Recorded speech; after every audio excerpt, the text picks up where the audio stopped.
That's not addressed in here because it's not a membership level. So your scene support are not going to have a CPA at all? Correct. What about a pump operator? I mean, do they get in positions where they need? Good. It's an exceedingly rare thing. Is there smoke out in the street? Yes. Is it an IDLH? No, right? So, and this talks to the respiratory protection program and the risk management program. That's why these three things work together. In order to qualify for SCBA under the respiratory protection program, you need to meet all of those requirements. Risk management program, if you have an IDLH approaching you, you need to walk away. Not take the time to don an air pack that you aren't trained in, that you don't train on regularly, and you don't have a background.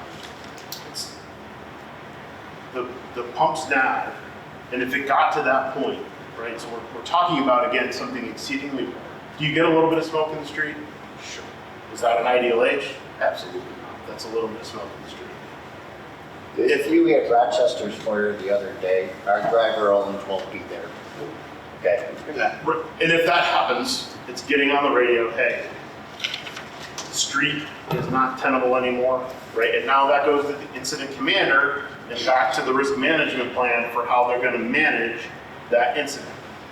Our pumps are fairly safe. Once we have a water supply, we're setting that pressure and walking away. Are there things that we have to manage there? Yes. Does that happen on every fire? Not even close, right? So, again, pump operators and our drivers, I don't see that there. Happy to talk about that more, but that was one of the things that was odd to me right off the get-go, right? Because they're not trained in the respiratory protection program. If you look at a true risk management program, it's not put on an SCBA, we gotta do something different, right? Maybe we've got to source our hand lines off of a different apparatus. So what do we do with the, I think, one or two members that we have now that are currently just drivers only? Scene support? We've worked them to scene support. Encourage them to go class.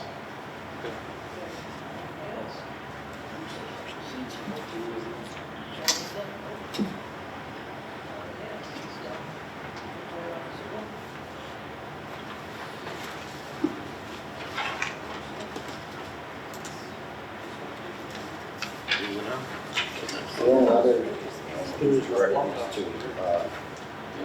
thought I had was when you get to at least the officers' positions, whether it's lieutenant captains or any of the chiefs, some of them say you'll operate a major incident, other ones just scene command.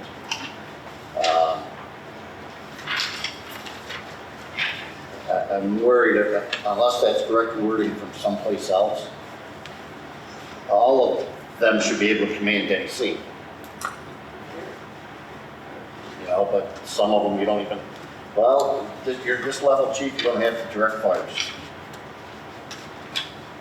If you read it, that's how it is, so.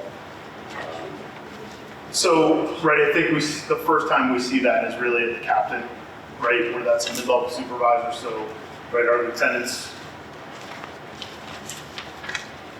need to be calling for support on a big incident if they're the IC, right? That's not an appropriate level of leadership. It's not the work we have it now. That's where it concerns me. Right, You know? that's why that's built that way, and that's why it's written into that job specification. Is now we train the lieutenants. If you see this scenario, if your size up indicates this, and it's part of what we're working on with standard communication across Lysander, right, is you call for additional resources, right? So you're going to be the initial IC. You should not be the IC for the entire, right? You should be calling for an additional level of support. So that is a change where right now, right, anybody's kind of out there. Well, Yep. you don't have the tool set to do that based on these levels, right? So the first place that you see that is captain, right? So if the captain's got to run a 99, the captain's got to run a 99. And then we see that increase as we get up through the assistant chief and chief. And I think that's somewhere, if we want to talk about some changes, but I do believe that it really does, it kind of steps up. I think really where we see that now with the captain and a major incident, 99 was the thought process there, right? It's like the captain can run a fire. Yeah, I mean, when I look at it, an assistant chief, and if you get into the power struggle, some captain knows, I'm the captain, I do the major ones, you just do the minor ones, chief, okay? And that's just in the wording. And especially as you go down the road, you'll see that potentially come on up when you unionize. So, I mean, right, if we want to add that into assistant chief and carry that through, I think we can easily take that line from captain and carry that across. Right, deputy chief, I think it's covered in the wording. It's not the same wording, but it's covered in the wording. And for chief, it's covered in the wording. So let's go to, I'm just going right through the pages. Now I'm down to fire lieutenant. So now you're making them required to take firefighter 2, fire instructor 1, fire officer 1, and preferably CFR or an EMT preferred. Yes. So basically you just took out officers that have been in these positions or past that have been in these positions who don't have these classes. Again, this is straight out of fire service best practice and standards. None of this is an imagination thing. What coming out of the chief's other office. departments around here have these type of qualifications? Such as large ones, say our neighboring First Corners. So let's go to the officer qualifications for Engine 91, Yep. which include those things that none of our lieutenants currently qualify to ride the officer seat on. So it is right within Town of Lye Standard 91. We don't have to go very far. It's a program we participate in that we don't qualify for. So then next year, you will have fire captain if he has fire officer 2, fire instructor 1, fire instructor 2 preferred, which I'm not sure if he has all these. So next year you won't have any officers in this position. So let's talk about implementation. This isn't an overnight thing. Like I said, Yep. we were behind. We need to catch up. This isn't anything crazy. This is the standards that are out there. In order to do this, we need to give folks time to meet that, right? So what was in the email and what was proposed is we take this to the April membership. If folks are making progress towards it, fantastic. We continue to support you, and we work that out to October. So when does this take an effect if these policies go through?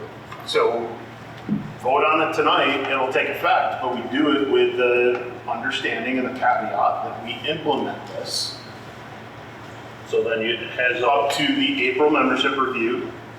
We include that in the April membership review if folks are making progress towards it. We don't send them away, we continue to encourage them, we continue to try to support them, continue to try to get the classes for them, and work it to October and make another decision.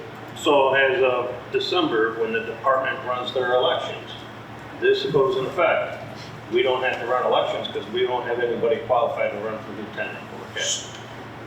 But you have an on-ramping all the way through next October. Right. So Starting throw folks in that are but in- willing to do this. But in January, you won't have any officers. You can. We have an on-ramping until October. You don't have to meet this January 1. You have an on-ramping until October of 2026 if you're making progress. It's not overnight, right? So go ahead and vote folks that are willing to do this. We did that when we established the officer qualifications to begin with, and we said, okay, we've got until, We did a 5-year. a certain period of time to do these things before. Yeah. None of this, right, all of this is to keep folks safe. At its heart, all of this is to keep us safe. If you want to go to liability, all of this keeps all 5 of you safe. Because if something happens and OSHA comes in, what are they going to ask for? policies and the training, they don't care where you were and what you did. Is your training up to standard or not? Period. End of story. That's all they care about. And I don't want to approach this from a liability perspective. I want to approach this from a perspective of doing the right thing for our folks on the fire ground to keep our folks safe. Everybody goes home. If we have folks that aren't trained to a minimum standard, we run the risk that folks don't. It's not a comfortable place to be. This is all, none of this again is to the ends of best practice. This is straight in the heart of best practice. No, folks don't have to meet the standard to be voted in. We have an on-ramp, right? Through October of 26, and if we're close, in October of 26, as the chief's office and the board, we have the ability to make a decision to give folks more time. That's on us, right? We're the AHJ, we get to make that decision. You also have under essential job task of fire captain, coordinate shift and station operations. Yeah. Meaning, what would that entail to? Right, so a captain at a house should take a whole lot of responsibility for the house, right? Those things that are happening, as things are moving, as things are being communicated, things with the rigs, all of that is shift and station management. Passing things along from one folk to the next, to the next, to the next. So will there be more communication between the career staff and captain? Because right now, there's really not much communication email-wise between the officers and the career staff that I see. So will there be more? None of that affects what we're talking about right now. We'll take that offline. Well, Charlie comes in every day. Charlie talks to folks all the Yeah, time. Charlie does come up. Right, so that's there for the captain. The heart of your question is the career staff communicating with the line officers. And I will repoint you to how many conversations did you and I have before I became the fire chief? Okay. Not a single one. So this is a two-way street, and it in no way impacts any of the membership levels. You have a minor change. You have new under fire captain, fire instructor one is also under lieutenant, so it's part of the hall of lieutenants. So you don't, under captain, you don't need it. Got that, thank you. So that just for that now. And John indicates that firefighter two is in revision by the state.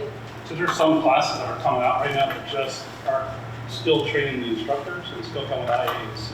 As they become more available, we'll let you know. But there's some, so I get it, it's not available right now, we have to wait, or you're like traveling across the state, you may be able to get it, but if it ain't here, it doesn't make sense. Yeah, and we don't bounce people. But It's based on what's available. But I look at the other things, so some of the other things are, if you're coming to drills, you've got your CPR done, you've got your mandatory trainings done, you've got your ICS trainings done, there's online classes mentioned in here, you're moving that direction and you're just waiting for the next thing, and I know what you're waiting for, I'll go search it out and find it for you and provide opportunities. That's gonna be my job, is making sure everybody's getting what they need to be successful. Under assistant chief, you have new, which is this is new, it says CFR certification for EMT certification preferred. Isn't that already one of the requirements for chief? Yeah, we are. Not CFR. EMT is. Yeah, not CFR, EMT, yes, So- not CFR. That could be raised, or I would think scratched out of that, but you already have to be an EMT for chief. I think these are replacing the officer qualifications policy at this They are. point in time. This would replace that. Totally. Those go away. This That one. whole policy gets replaced with this. Because right now, we already have it stated, so then it's not going to be a requirement for, Still will. it'll be preferred. It's not new. Okay. Oh, preferred for Assistant chief is- EMT. Right. Is EMT. Right. Yeah, you guys So that actually should have be, shouldn't be Yeah, that's preferred, it CFR. should be, Yeah, you should be actually an have EMT. required for EMT for assistant If chief. you want to make it EMT required, I'll make it EMT It's required. harder to get the CFR class, I think. They grab the upper offer, you know. It is tougher. Yep. Again, the effort in this wasn't to bounce anybody, it was to make this achievable. Yeah. Right, so that was part of, at that level, you need to understand both the EMS So- operations and, So the policies that we currently have in effect now, These are gonna override those. Those go, so right in the email, I indicated the policies that go away.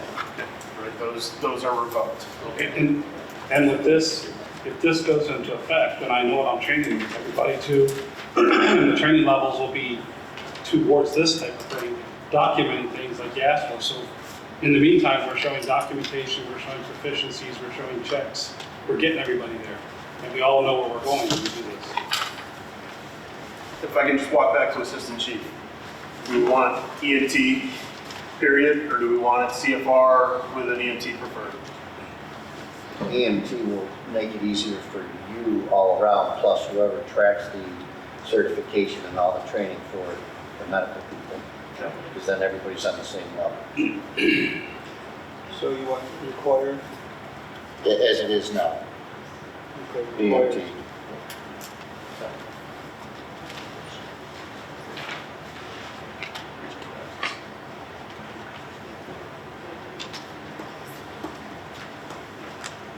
Can we, the firefighter 2, the fire instructor 1, fire officer 1, is there a way that we could put some dates in there to show that they have time? You know, like maybe fire instructor 1, they have 2 years or 3 years to take fire instructor 1, fire officer 1 might be more important to get sooner. So the fire instructor goes hand in hand in order to take the national certification from the fire officer, which New York State is doing national certification on all of them. You actually have to have your fire instructor ahead of time. There's a Get progression. it reversed. Yes. Well, you know, can we show that they have time, rather than just saying, oh yeah, you got time. Show that they've got time. Like, beside writing the policy, it'd be much easier for it to have discretion in the fire chief's office to help them along those ways. Firefighter 2 and Officer 1 are both module type classes that they can take, and they have a certain amount of time to take those, but they can move through them. But like I said, we can help them along rather than put it in here and just have a conversation. It's much better. It's easier to talk to somebody, explain what's going on. Because there's not a first one and a fifth one. You can literally take them out of order. And Ken, let me, right, so for right now, right, that makes a lot of sense. But in 5 years from now, somebody going into that position, we want them to meet these qualifications prior to taking on that role, right? Not after they end up in that role. So if they're a firefighter looking to be lieutenant, we want them taking the lieutenant stuff while they're a firefighter, taking the prerequisites, and now they become a lieutenant, right? So I understand what you're saying as we build this up, right? But my concern is we give, right, so we let somebody be a fire lieutenant with none of the training because we gave them 3 years to figure out how to be a fire lieutenant. They're taking on the risk immediately as a fire lieutenant without that background training, right? So by putting those on there, you actually start undoing what you're trying to achieve. On the on-ramp, I see where that is, right? But folks should be, as an interior firefighter, prior to becoming a lieutenant, you should have this. You shouldn't end up in the right front seat with none of this background expected to make those decisions, right? So that's why I push back on that a little bit is when you're ready to take that right front seat, these are the things that put you up there, right? That you have this background. It may be that a letter that goes with it, with the new policy is given, that sort of talks about the on-ramping and the timing and things like that. Because that's part of what needs to go out to the membership, is that additional information. You'd be updating this policy every year at this point in time if you wanted to put dates in there. But if you put it in a letter that is the initial letter that explains this is where we're going, this is what you need to do, you need to start, if you want to go forward, you need to have this type of training. The other piece that goes with this, and it's not part of the policy because it's the same kind of scenario. And it talks about what I was talking about earlier, right? So just like when we're talking about the third shift and who rides up and how do we make that decision. The Chief's office has already started talking about putting together a procedure. We have to approve this first, right? Now we need a procedure to say, if you don't have the officer, how do you make the decision on who rides the seat and what's the minimum qualification, right? So we may not have an officer show up.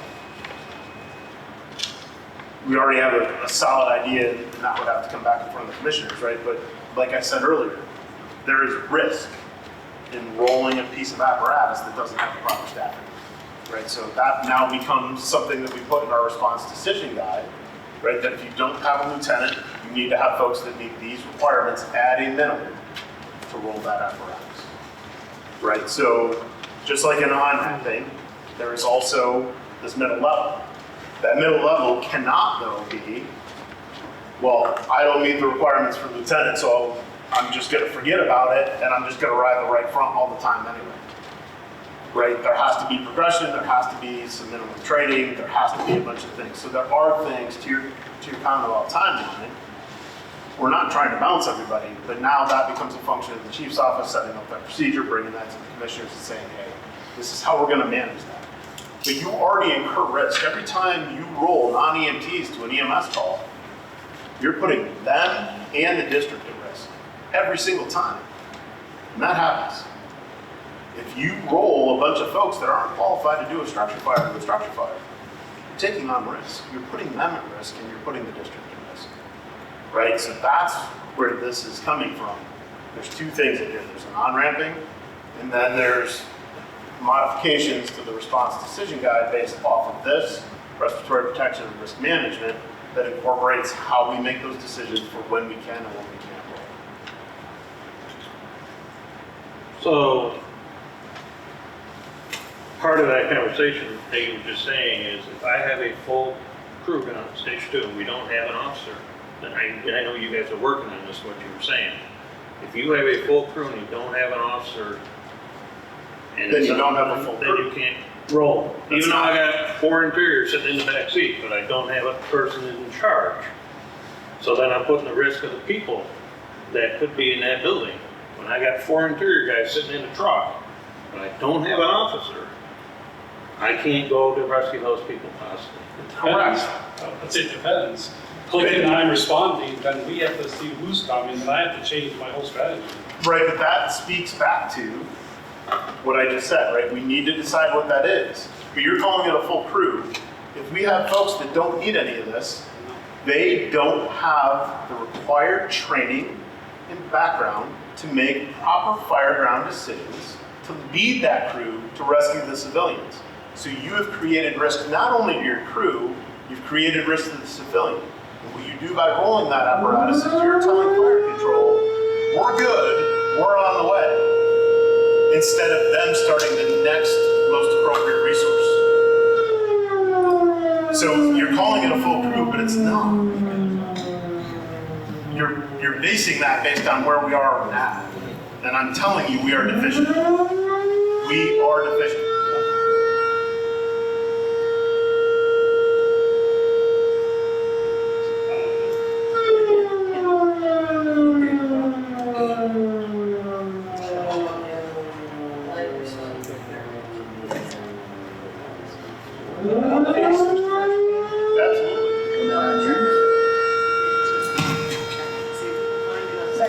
EMS call.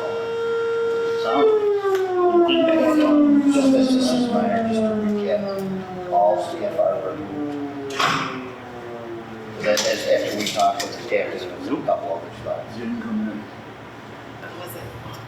CFR. Yeah, but were we removing it from all of them or just the chief? Yeah, because it's hard to do. If you were gonna do it for one, you might as well do it for all of them, but it's complicated to do. If that's what everybody wants to do, I can strike it again, right? We were trying to make it achievable that if you didn't have the time for the full EMT class and you took the CFR, right, that gives you some understanding of that role. So what did you see with CFR advertised? Okay. If y'all want it struck, I'll strike it. I mean, if for police or John or whoever's gonna take it over, it's tough enough to get everybody through their stations as it is, but John only gets half stations for CFR. Yeah, and it's a preference, right? So 5 to 6. that's fine. CFR is 5 to 6 stations. 60 hours versus 160 hours of training. 64 hours versus 160. So you're gonna scratch CFR globally? That's difficult. And for everything up to assistant chief, it's a preference, so, right, that's fine. No issue with it at all. So I want to go back to page 2, EMT only members. Says, no fire, or fireground operation. Well, I kind of see that as the EMT's not supposed to go through the fire call. We absolutely need them on the fire call, right? They're not putting on fire gloves and doing fire stuff. We need them there for victims, we need them there for us, we need them there for rehab, we need them there for a whole lot of stuff. So it doesn't exclude them from the fire ground, it excludes them right there performing EMS functions on a fire ground, not fire ground operations. I think we ought to stipulate that. That description needs to be modified, I think, that, yes. Okay, it says those things, but up here it says no fireground operations. That's a correct statement. They don't do anything. They literally will be behind me and watching us say, keep an eye on these people, not the building. If you watch the news for any major fire, you'll see it back by, near the fire line. That goes back to the incident management people, the captains and the lieutenants that are just managing that. There's a separate thing going on at the scene. Right, so what that's saying is they're not making a hydrant. They're not throwing a ladder, right? They're not doing that scene support stuff. Okay. Right.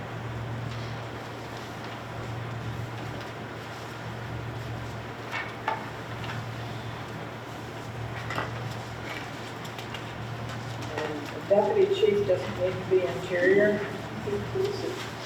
Sure. It should say LED above. What's that?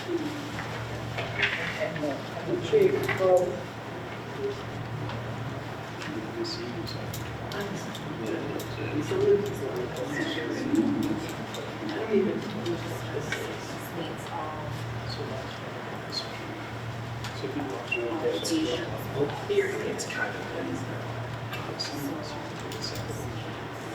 So there's not, as in the rest of them, it's all of the above, it's not included. Yeah, I mean, right, so we can add that, right? They have to meet the requirements of an interior firefighter, but those are civil service positions that you don't get to without all that stuff, plus a whole lot more, right? So they're going to meet all of that anyway, because that's what's in our requirements for the civil service position. But we can add interior firefighter, that's fine. assistant chief, minimum requirements serve one consecutive year as a fire captain. Do you need that, or do you mean serve one complete? What's that? Serving one consecutive year as a fire captain, but then it's better to say one complete year as a fire captain. So you tell me where you're referring here. Under the assistant chief. Right, so what we're looking for there is that they were a captain immediately prior to being an assistant chief. They weren't a captain 6 years ago for a full year and now come in as an assistant chief, right? So that is a progression term versus I see that, okay.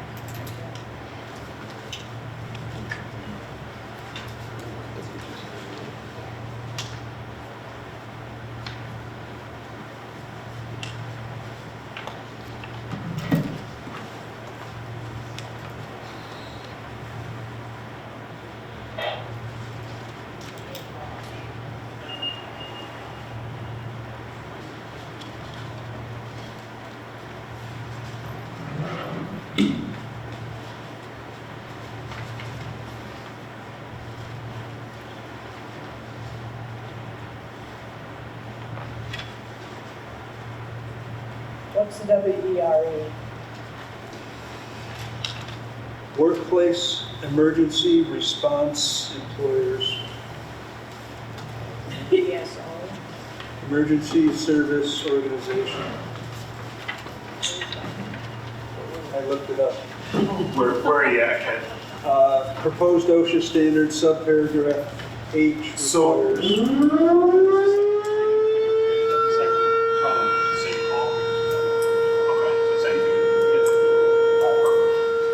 So this is not part of the policy. This is all provided to you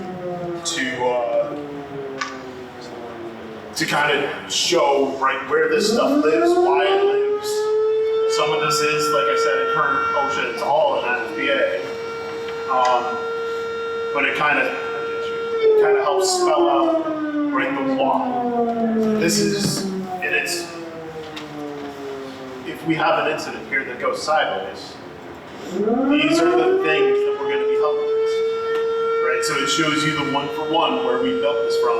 Again, that this didn't just come from crazy imagination. This is OSHA and NFPA standard and fire service best practice.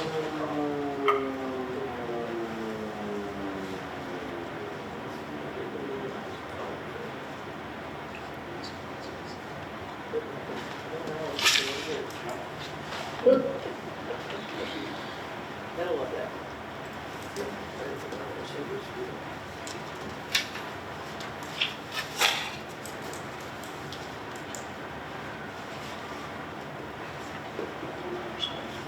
So it depends. They're in the backup site. Sometimes that doesn't. Assuming they have something. If not, they got the radio communication. We've had that happen before. When they go through some stuff, because I'm responding to this. Yeah, it's not working back there. An add-on. Where- Right, because our alerting comes through, I'm responding, not through CAD. But that breaks, because it's an add-on.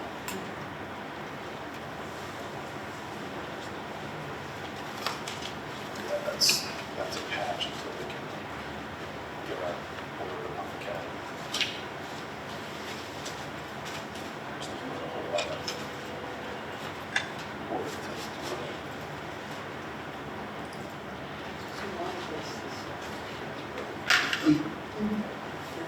It's a dirty look at it. Oh, yeah, I can hear about that. Yeah, this is a student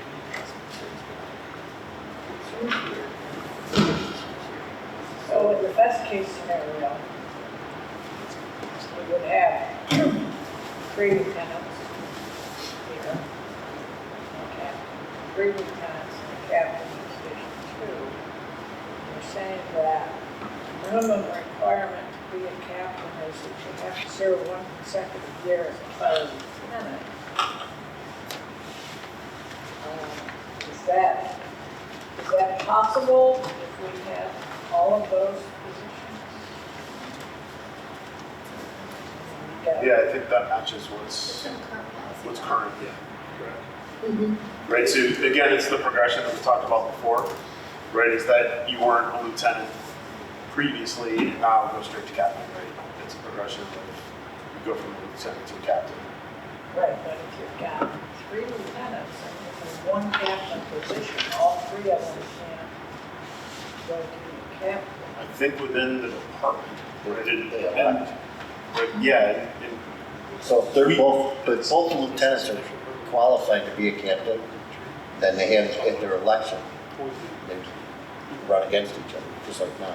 right, and in the end, right, this is up to all of us to kind of decide what this looks like, so we can absolutely allow to, I wouldn't see any issue in that.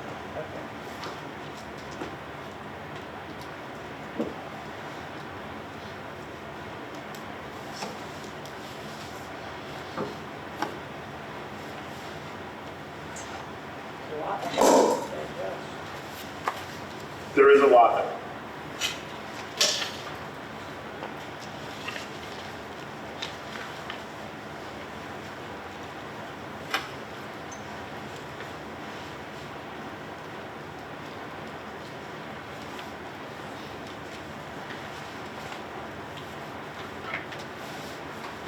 Well, you can tweak it down the road a year or so after you see what the Kings make come out. 100%, right? This, we'll be lucky if this doesn't have to be edited. within the year. Not to the standards. Those are pretty locked in, right? But within there, right, there may be things that we've got to take a look at, right? We'll have to look at what OSHA does or does not do. That is going to be a huge piece of all three of these, right? So yes, this is likely to have to be edited, right? We're gonna have to work through this, right? But again, my caution is, it's not necessarily to take this down to, you need no training to ride the right front for it to be achieved, right? Those, if anything, we're seeing, right, we're seeing New York State, we're seeing nationally that those things are actually pushing further, not less. So so are these policies written off the new proposed OSHA standards? New, Are they going current, off of and that? NFPA. The current, yeah, All three of those, but not the new OSHA standard, that's a proposal that has not been taken effect yet. So this is the current NFPA rules. this is within NFPA, yes, because The what current- OSHA does Yes. is it cites NFPA, Right. right? So yes, all of this already exists. Okay. And new OSHA points towards NFPA, Right. right? So We're that's- not jumping ahead of the game No. of the new OSHA. We are forward leaning towards the new OSHA, but that's because it's referencing NFPA. Yeah. So we're not jumping ahead of, we didn't set any classes or anything that's outside of 1021, which is the officer standard, right? We didn't make 1021 that talks about first line supervisor, which would be your lieutenant, right? We didn't make that your interior firefighter. We didn't take your standard for chief and make that your captain, right? We kept everything at its defined So levels. the current positions that we have in front of us that you're proposing is not coming off of the new OSHA proposal, is all I'm.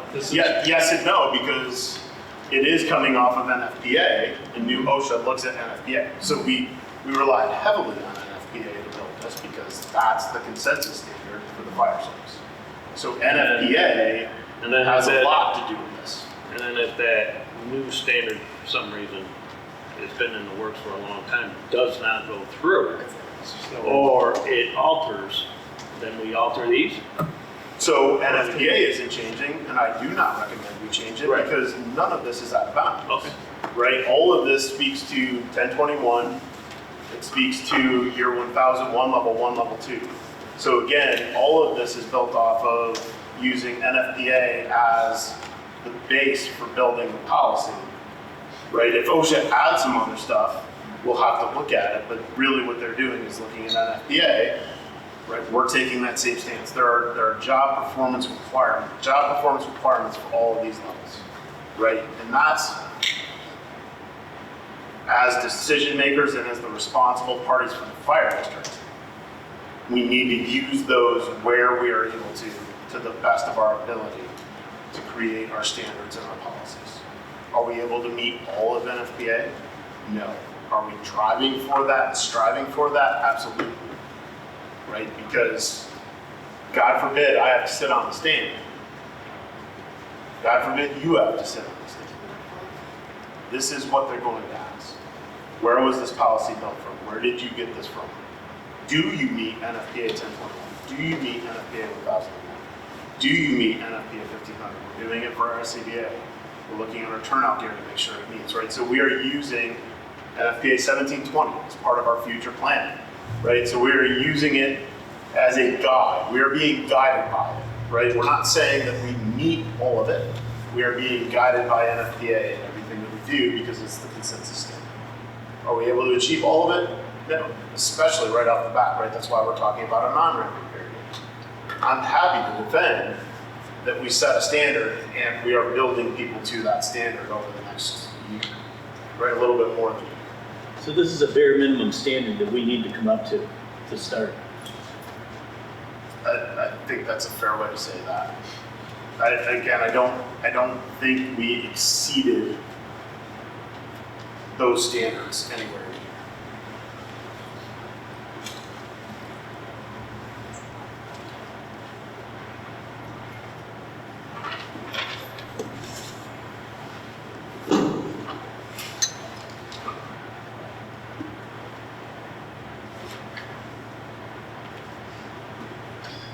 Okay, so we're gonna change the order that these are in. We're looking to have the exterior firefighter first, followed by the interior.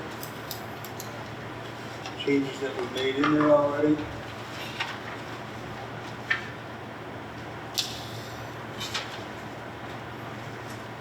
Yep, and I have notes as we work through this on some of those edits, and Amy's been, we have a shared live document, Amy's been editing the live document. So we'll work together to make sure those match. No, that all comes out, that's not part of the policy, it's reference material. So she was talking about the proposed OSHA, that's not part of the policy, it's just reference. It's good reference. Right, again, the goal was to show, right, that we didn't just pull this out of thin air, right? This is all based in fire service best practice. In reality, giving that to the volunteers for them to be aware of it, maybe needs to happen when it gets issued out to the volunteers. Yeah, right. This isn't you adopt and we move on. This becomes foundational, right? We have conversation about this. We look, like John was saying, right? We look to support this. We talk, and I've already started communicating, right, why this stuff exists and where we need to be. And I've done that at department meetings. I've done that at commissioner meetings. I've done that at one-on-ones with folks, right? So I'm happy to talk about any of this stuff. This isn't, we stamp this and we move forward. This is, we stamp this and now we put in the work to support our folks to meet this, right? That's where we go. We have an obligation, and I think, right, part of what we're seeing here is a little bit of a disconnect in the worldview. My worldview is we have to have proper background and training to protect ourselves so that we can protect the public. Because if we hurt us, nobody's saving that kid in the room. Everything moves to saving us. Right? That's the way firegrounds operate right now. And there's even talk in that switching up that we haven't even included in this. Right? But in order to best serve the public, we have to best serve ourselves first. And that's what this is built on.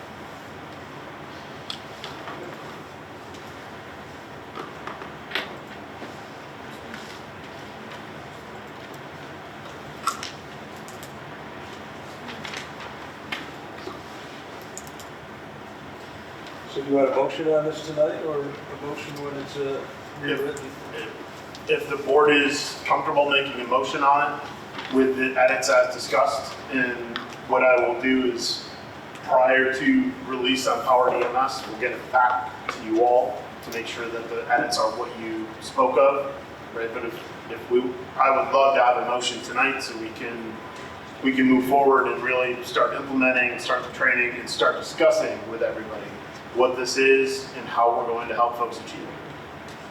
Okay, so a motion pending, The edits as just edits discussed. that have been made tonight. We have a second? Mike, any further Okay. discussion? Did you make the motion? I did, yes. Any further discussion? All in favor? Aye. Opposed? Opposed? Okay. And any abstentions? All right, thank you. One down.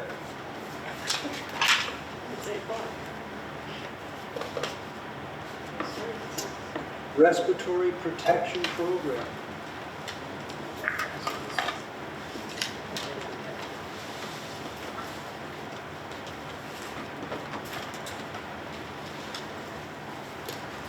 In this one, you are going to see that it heavily references OSHA, because it is OSHA that defines the need for the respiratory protection program. So in here, you get to, it discusses IDLH, it references a little bit of the training, it discusses maintenance and SCBA checks. It also, Discusses hazards. yep, Key references, roles and responsibilities, respirator selection, medical evaluation, fit testing, use of respirators, rapid intervention team, inspection, maintenance and care, breathing air quality training program, and program evaluation. So those 13 things are in this 15-page thing that's highly written by AI. Right, it is, it really, what this did was AI used in this 100%. Because what AI was used to do was to pull all of the relevant portions of the OSHA standard and put them right into the document. Right. So the base was created, but this itself is not a pure AI document. This was not put this into a machine and spit out an answer. This is actually the second version of this, because when we worked through the first version, it didn't meet what we needed for Belgium. It didn't really match what we were doing with SCBA. So the original product needed enough tweaks that instead of editing, it went back and got redone. And that second version, based on those conversations in the chief's office, really came out clean, heavily OSHA, which is unfortunate but necessary, right? It makes it a tough read, but it puts us in the right place to reference the right things. And now, again, with this being foundational, what we do is we take this and we look at the rest as I've said, right, we're gonna, next year really becomes a policy year. We really need to do a deep dive into our policies. This becomes the base of where we look at everything else, right? Because it is so heavily referenced in what is required for a true respiratory protection program. Okay, On page 2. let's start with page 1. Oh, sorry. Go ahead.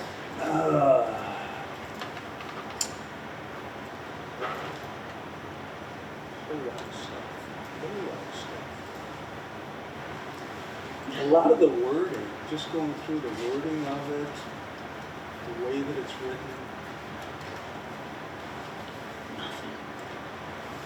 How about this document? Where are you at? Number 1, purpose, the following, this document, instead of the following document, Sure. this document. The district name, because it's on the header Right. of the policy. Of It's the- the district. Yes, we don't need it because it's on the header, right, correct. I'm happy to strike Belgium Cold Springs Fire.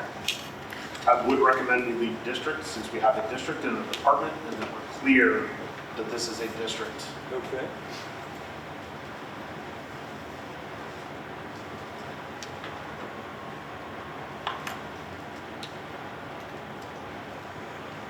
When you're referencing some of the policies or the NFPA standards and you've got them in there, they actually nailed them.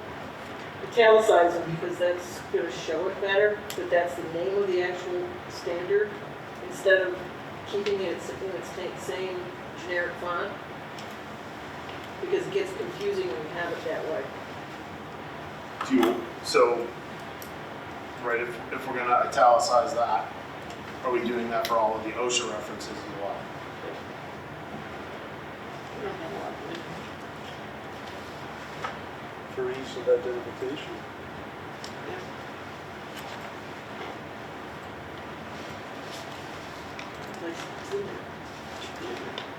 So now into in addition, how about if this plan incorporates NFPA 1404 for the training component of the respiratory protection program? In addition, also redundant.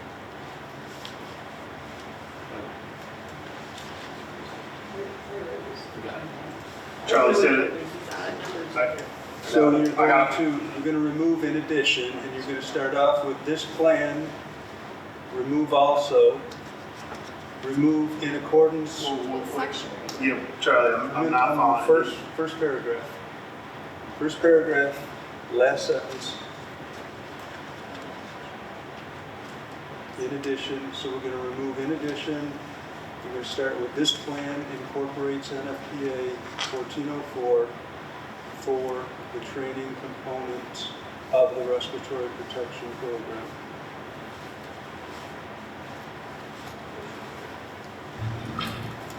We don't need the ordinances. So we go down to number 4, definitions. There's no definitions there. Yeah, we ended up striking them, so we'll take that off. Okay.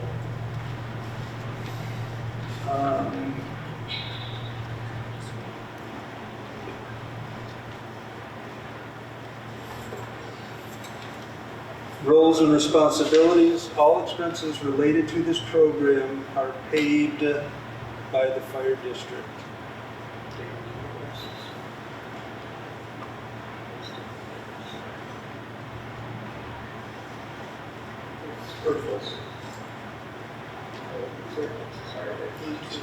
The next So we're sentence taking out being. being, this program remove So, will. wait, hold on a second, please. Last sentence, number 5. All expenses related to this program are paid by the fire. I didn't change it. So it's not the full responsibilities. So this is and it's You just take it.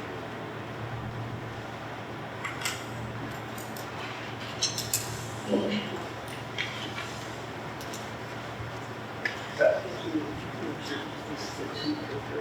This program details the general detailed requirements and specific actions needed for compliance. Detailed.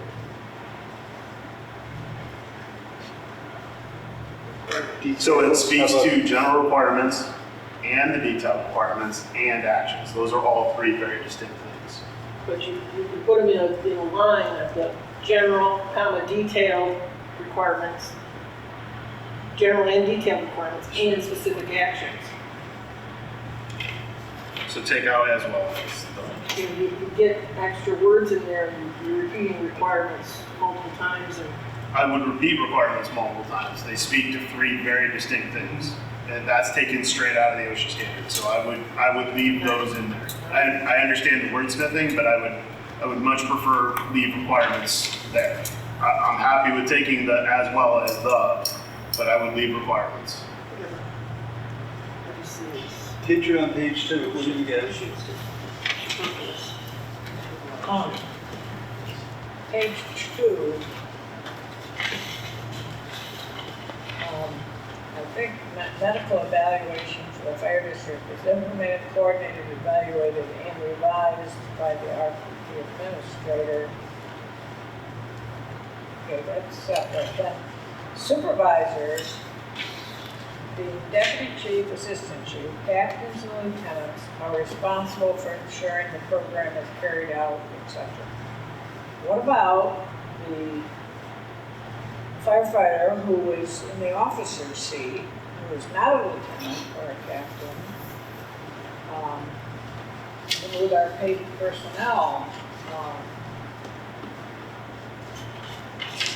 where you said before that if you're not qualified, you can't sit in an officer's seat, but those paid staff can sit in an officer's seat, and should they be included there, that, I mean, I'm happy to include firefighter in charge. okay. If that addresses your concern. Yeah, So we'll strike and, so it'll read supervisors, deputy chief, assistant chief, captains, lieutenants, and firefighter in charge.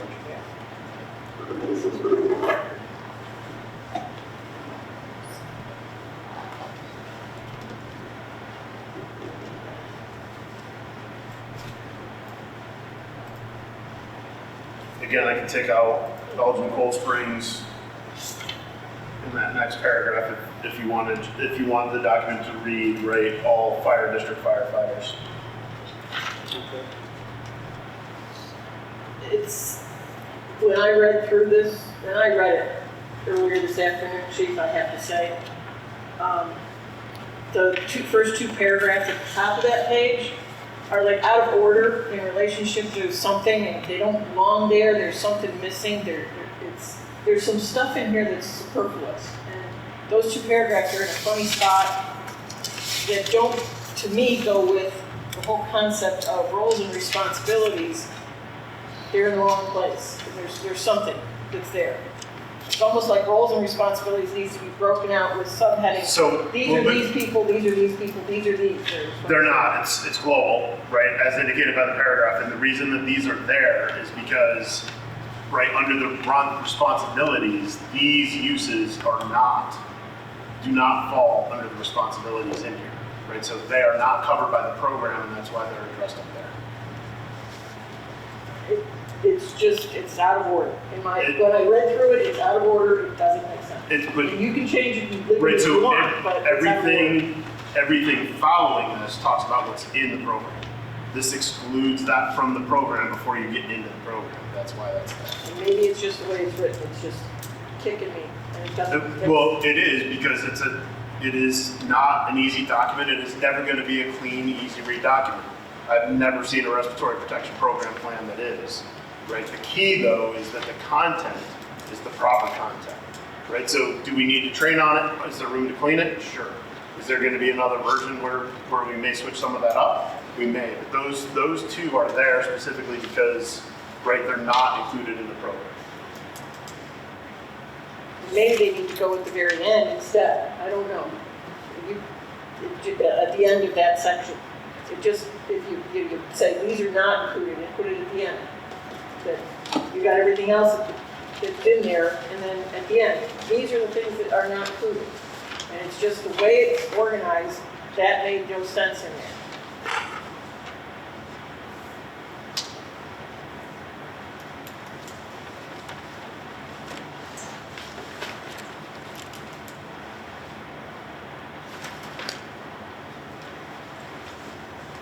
There's just some formatting and things that needs to be fixed so that it makes it more readable and it's better, the whole process.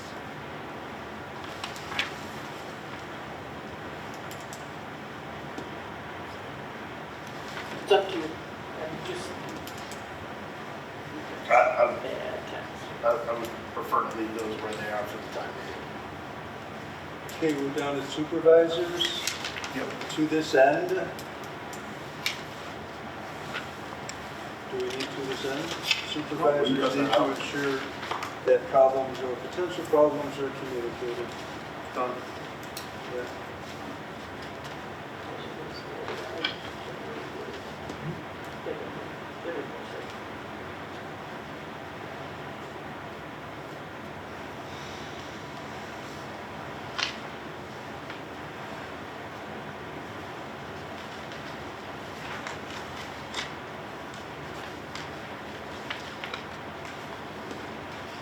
When a firefighter, when there is, so we're down a little bit farther.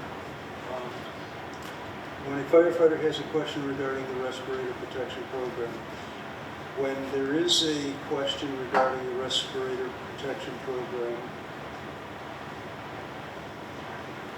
respirator SCBA maintenance or use, firefighters will contact the RPP administrator or their designee.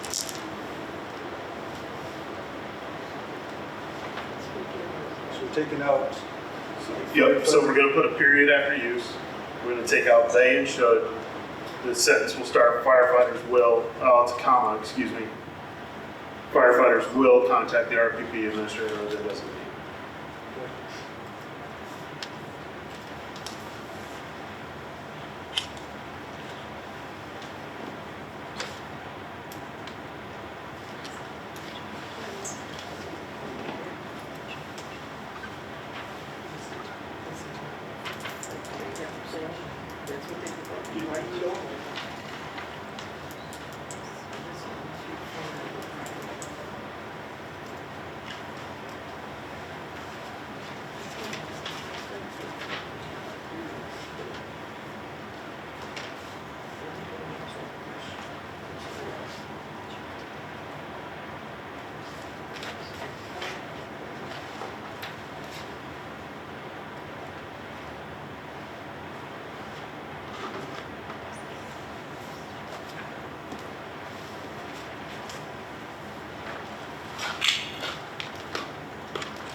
As mentioned above, the fire district is required by OSHA to provide to each firefighter all equipment.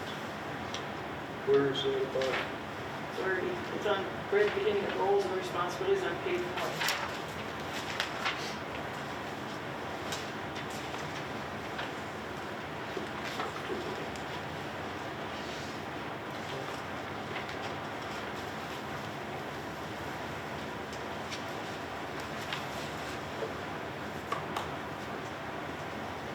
If you want to strike it, because it's sufficient in that first paragraph, I'm good with that.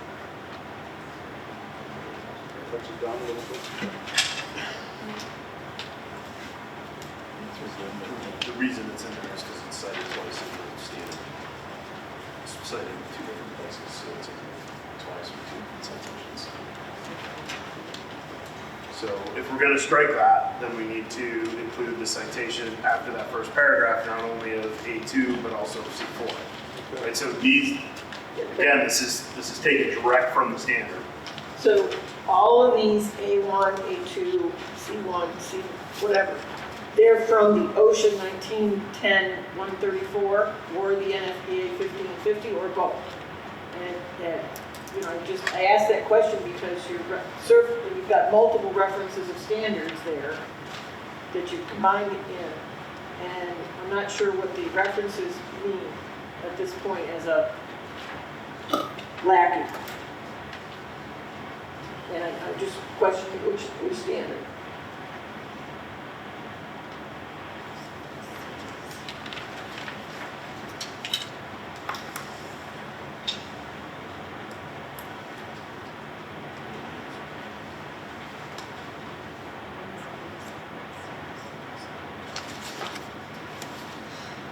So if you would like, we will go through and we'll add a citations page at the end of it to cite all. But you don't want to do full citation at the end of every one, for sure. Right.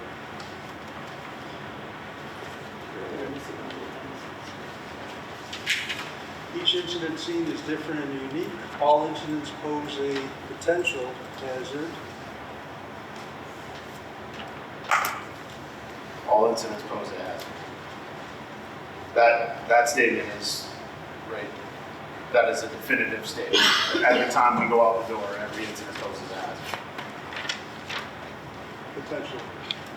Everyone poses a hazard, period. That's not potentially. Every single time we go out the door, there is a hazard. Because it could be just driving to the Just driving there, right? So we don't want to.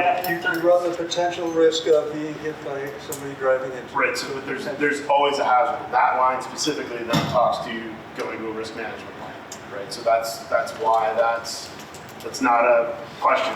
There is always a hazard. Okay.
I'm on page 3.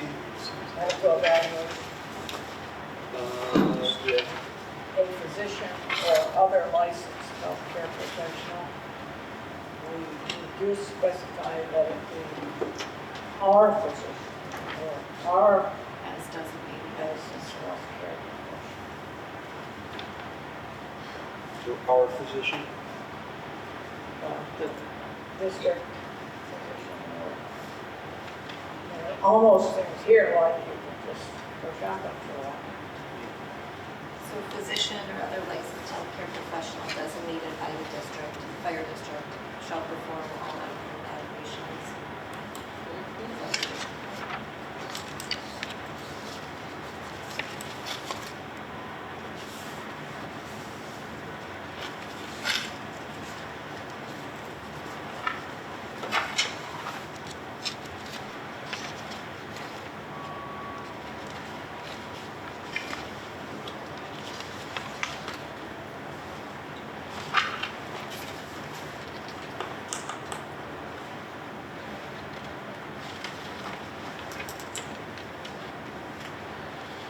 About medical evaluation, prior to participating in any operation tasks, firefighters must undergo medical evaluation. Each year, all firefighters will undergo a medical evaluation. Prior to participating. Where are you at, Charlie? Medical evaluation? Yup. Andy, and annually? Yeah. Annually, all firefighters will undergo a medical evaluation. So that's already included on the next page, a little more than half ago. Right, so this all speaks to what that medical evaluation is, and then at the end of that, additional medical evaluation shall be required annually or as part of a return to work process.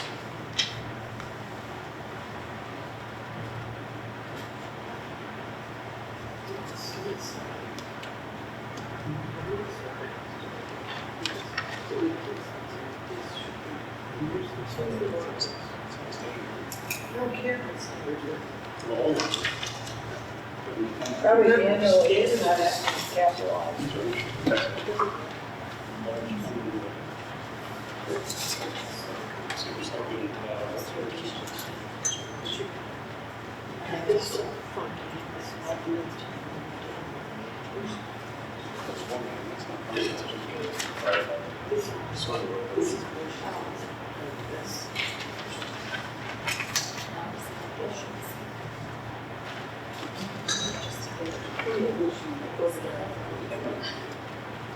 We did too, that's why they're still.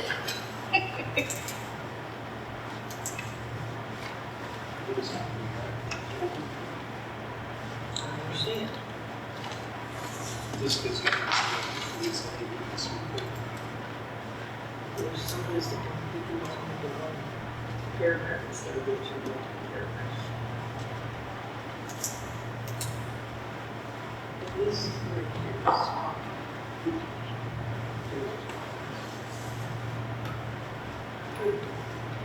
this is weird. That's weird. The general requirements. The first sentence. Test subject. Now we're in test subjects.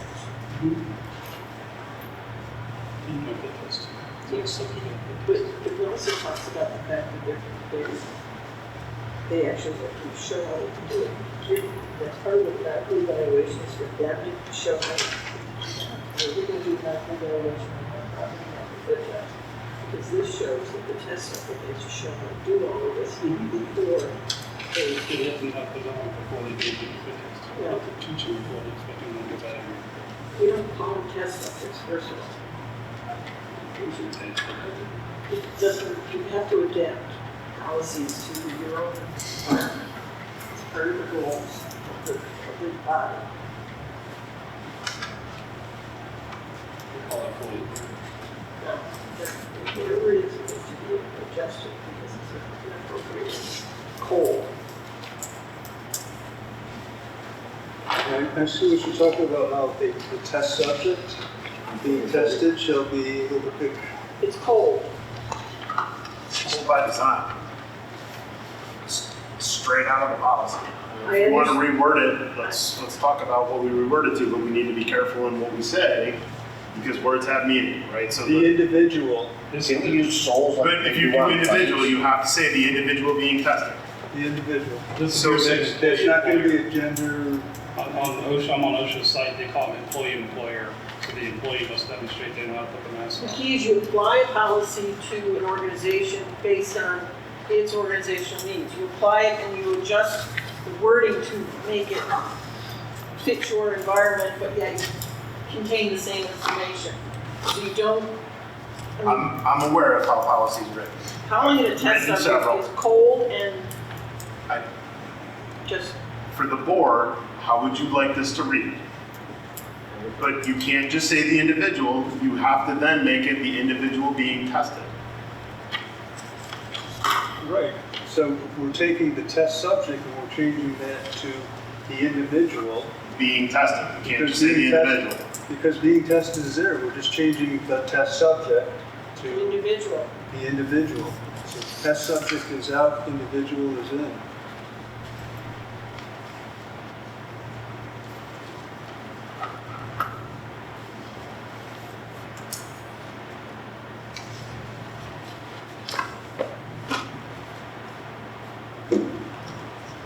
Replacing the responsibility of the medical professional to tell them that they, to let the face piece. That doesn't make sense either, but it's what it is. There's things that need to be adjusted. Test subject needs to be fixed again.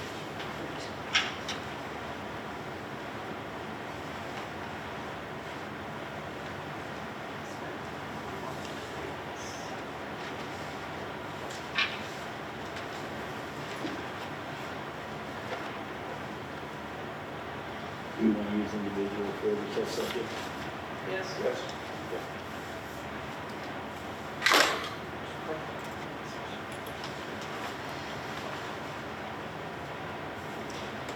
So we'll do that down below, where prior to the selection process, the individual shall be shown.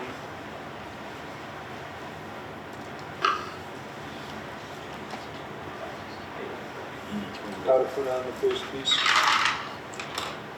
See one below.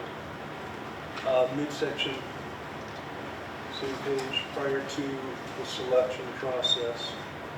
Yeah, so anywhere we have test subject in there, we will take that out and change that to individual. There's Right. several. There's 3 that I got right there, but Yeah. we'll make that change across the entire, Okay. we'll make that change across the entire thing.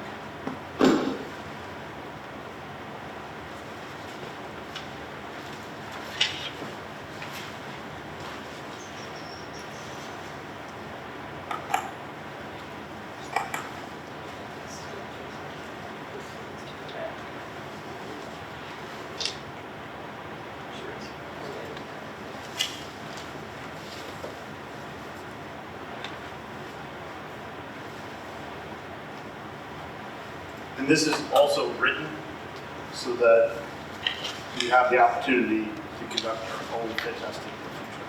But it does not have to be part of the medical evaluation. Right? So that's part of why this is separate and distinct from the medical evaluation.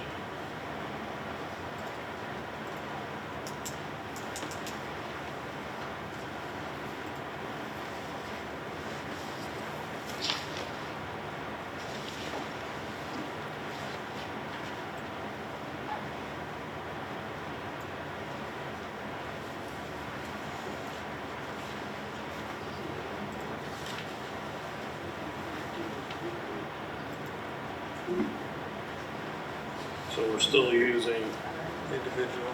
no, and right here, for the face piece shall be worn for at least 5 minutes before the start of the fit test. Personnel will don a helmet, hood, jacket, and fit test. So that's gonna be in the future, once we get our own fit test machine, or is that gonna be, So that's right, part of what we're doing here, part of both personnel levels, this document and the risk management means we need to sit down with our provider, right? And talk to them about what we're doing and why we're doing it and where it came from, right? To make sure that they're aware of what we're doing. And then we'll provide the necessary clean equipment to them. So- that. you'll provide the equipment up at the Yep. healthcare facility? Yep. Okay. This- Yep. And there shouldn't be an issue with that, right? They're already running with our SCBA's. Yeah, each As long as member they're brings willing their to own do this, mask anyway. that's fine. Okay. Right, really what the goal here is, and it is referenced out of the standard, but what you see, what you can see with fit testing is the fit test I did in a particular place. It was put this mask on, sit down, and don't move. Right? Because if I moved, there was a chance I was going to fail the test. Their goal wasn't a proper fit. Their goal was to get through everybody they needed to test. What this is built for is you're putting on your hood and your helmet, right? Does the way you wear your hood displace, or you wear your helmet displace your mask and create a break? So this really takes it all the way through to anything that would interfere with that seal, right? Ensuring that you got the proper Yes, because they already perform certain tasks while we're there doing that. Right, so within But now the we're fit just test, right, adding- right, all you're doing is More adding reality. the gear to make sure, Yeah. right, how you're wearing that gear, and that sizing of that mask doesn't create a situation where you don't pass. Okay. Yep, so it just, right, it ups the level of certainty in what we're doing for our folks. Yep.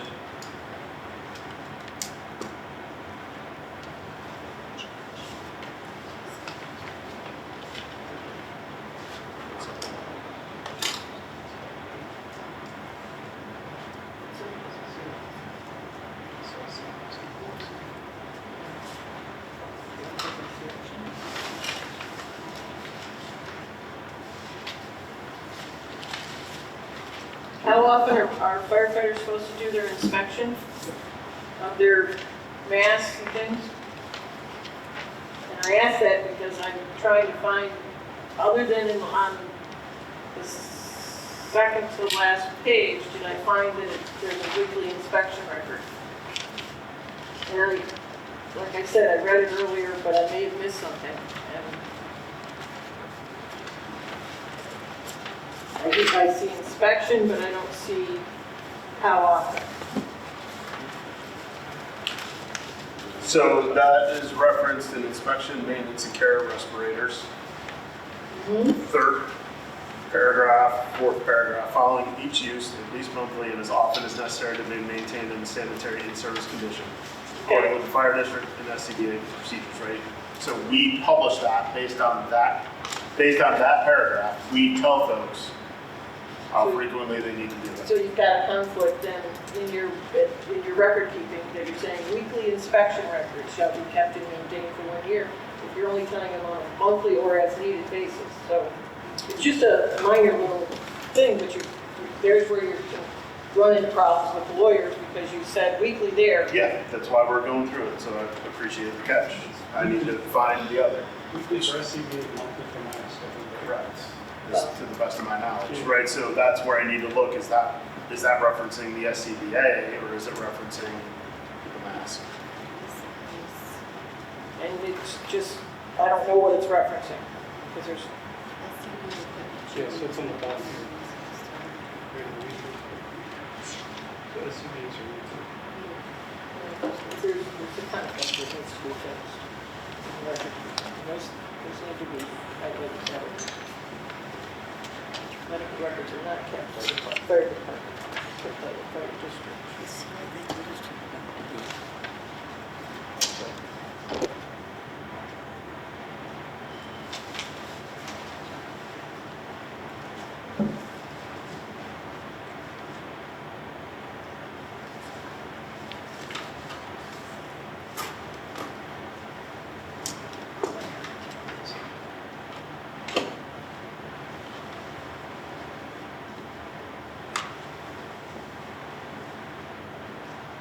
So I'm back on, I don't even know what page this is. We got inspection, maintenance, care of respirators. Covers 6 or 7.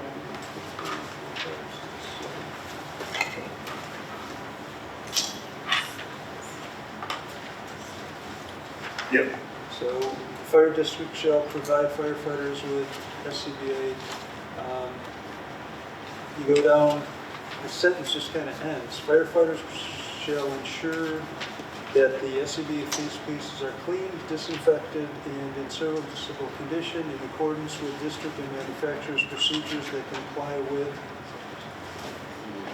Take out that compliance period of procedures.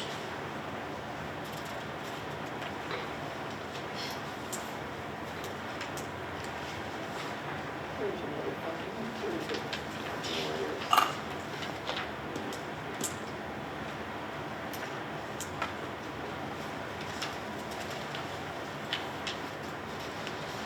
there's some spots where you've got firefighter, a space, and then an S. And in some cases, then you have a parentheses and it says firefighters.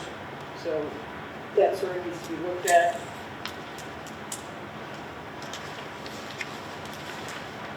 Overall, because I saw it a few places. But in this standard, I don't know where both of them, so. Maybe it was in the risk management one.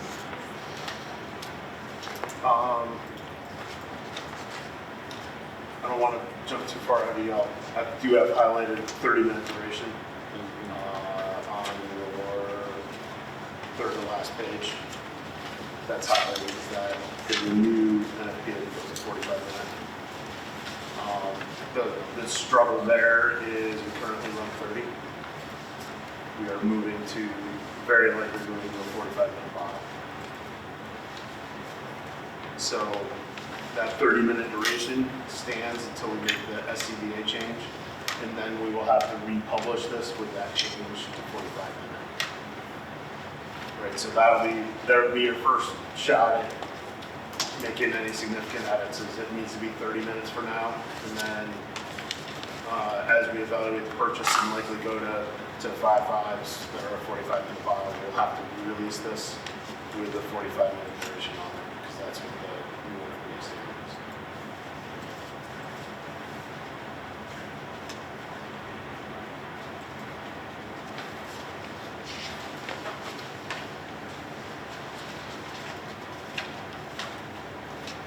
is. You know there's some spots where formatting needs to improve the ability to read this, where some of the text needs to be indented. You've got, it starts with colon, and then you've got a set of things, and then all of a sudden you go to new text. I mean, there are several spots where that occurs, where the formatting needs to fix to make it more readable. And then in the medical records at the very end, I don't think the fire department maintains medical records. So we do, but we do that through our provider, right? But the department doesn't. Yeah, no, district. So the district, Easy that's what we change. changed. Yeah. Yeah. That's district.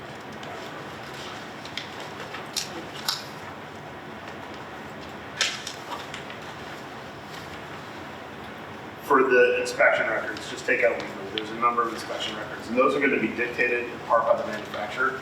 So take out weekly, because that was part of the program and part of where this was taken from.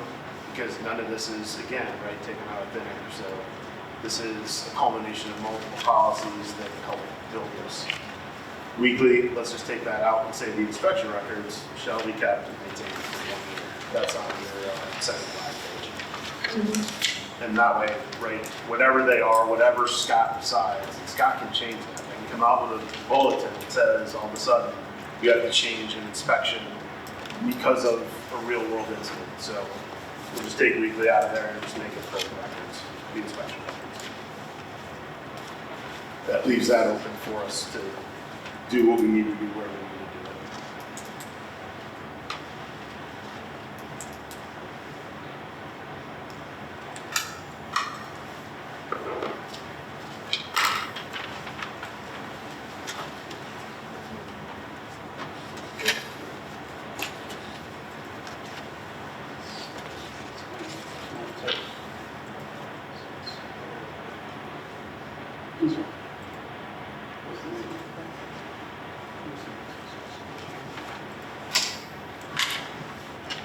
Are we anywhere near corrective classes or something? Because the fire district will provide Where are you at, Kevin? the insert. Well, I numbered the pages, it's page 7. The firefighter wears corrective glasses or goggles. Fire district will ensure that such equipment is worn in a manner that does not interfere with the seal. I suppose we would insure, and when we insure, we will give them the inserts if they want them, so maybe that covers that, but do we need to additionally say that the fire district will provide? Correct.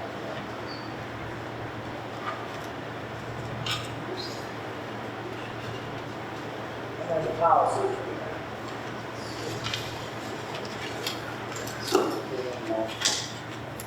I'm happy to add that sentence in.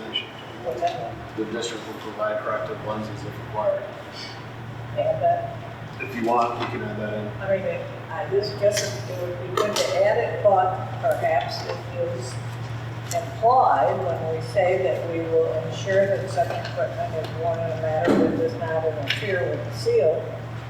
And on the first page, the district is on the hook for all costs associated with policy. Right, so that becomes part and parcel. I'm going to add it in if we need to, or.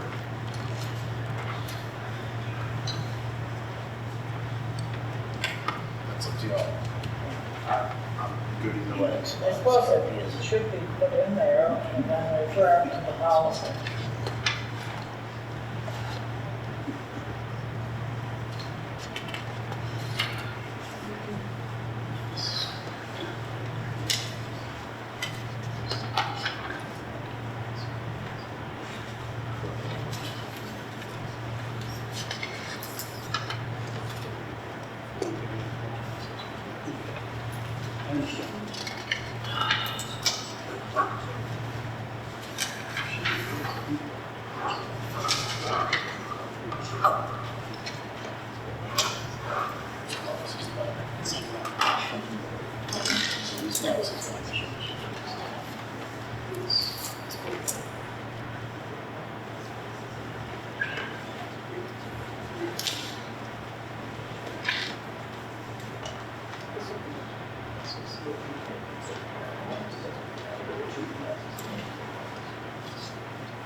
That's what that.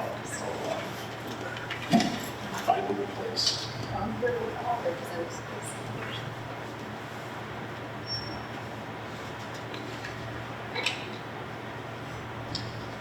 You guys get for enough of those driving out of bottle of water. Anybody else want one? Even better. There's one right there too. Kids not gonna let me walk away, I see. Captive. Your feet. Okay.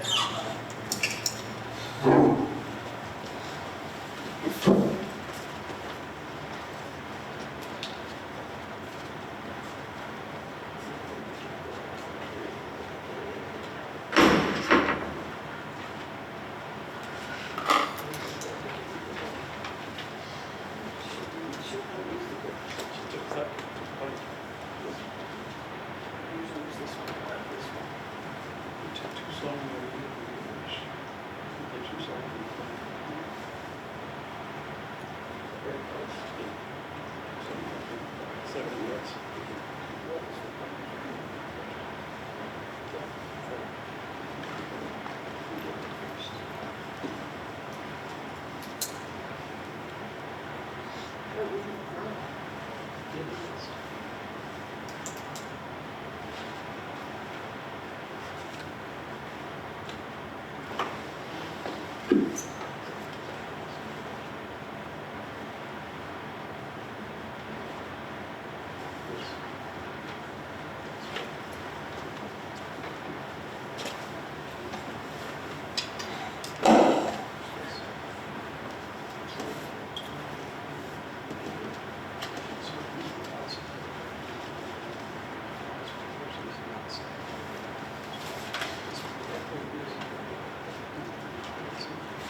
some places you've got fire district capitalized, in some places it's not.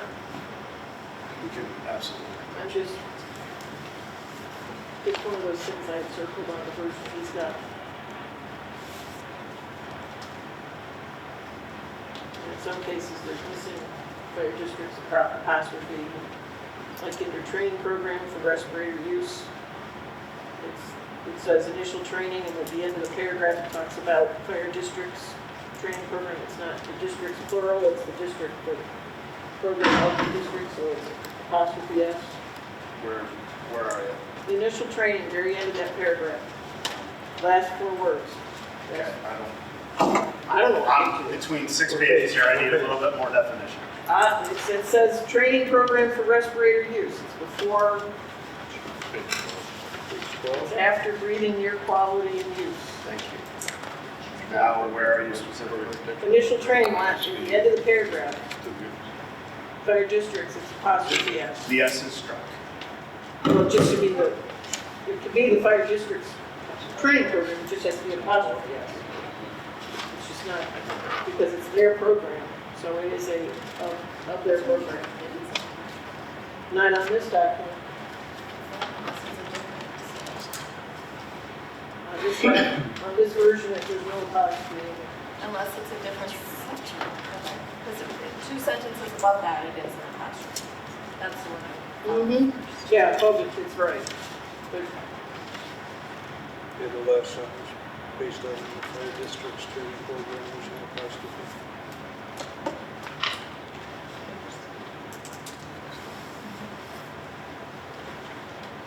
and it's below there where you've got a section that needs to be indented so that, you know, these are the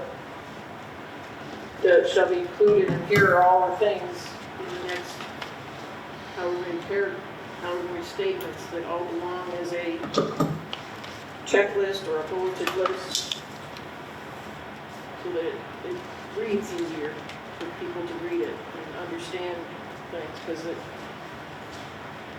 functionalities or explanations blend with everything else.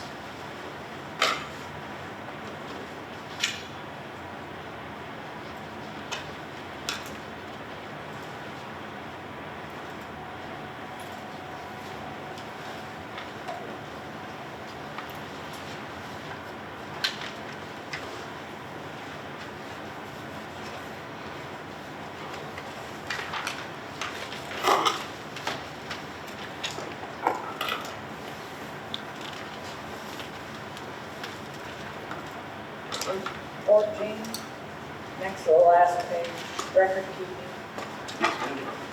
And I think we changed that, minimal medical records are maintained by the fire district. Yes. Then, the most current fit test form shall be retained until the next fit test is performed. Now, that's proved to be a problem in the past because for cancer insurance, you have to prove 5 fit tests. You can't prove 5 fit tests if you've destroyed your record. Okay, so specifically for the district, we can make that we keep a minimum of 5 years, right? So by the standard, we're not required to, but if we are for our folks to be protected, let's add that in. Sure. Yeah, definitely. That, I wondered about that, Kit, because there's some of these that are the standard, but then there's the operational requirements of the district. What are the operational requirements? And that's one of those. We need to do better than we do. I'm gonna check about that. Because even the inspection records, we may have to keep them longer. I'm gonna check that LJS one. And you might say, kept at least 5 years, and then that gives us the option. Right, so here's the edits I have. The most current fit test form shall be retained for 5 years minimum. And I'm gonna strike the sentence of the note. And then the inspection records shall be kept and maintained for a minimum of 1 year, because there's gonna be multiple inspection records, right? So that's going to be manufacturer specific, that's going to be other, right? LGS may have something in there, so instead of locking ourselves in, let's use a minimum of a year, which meets the standard, and then that gives us the room to do what we need to do beyond. So do we want to keep most current fit test forms for retained until the next fit test? Or as long as we keep, as long as we have a 5-year history, doesn't matter.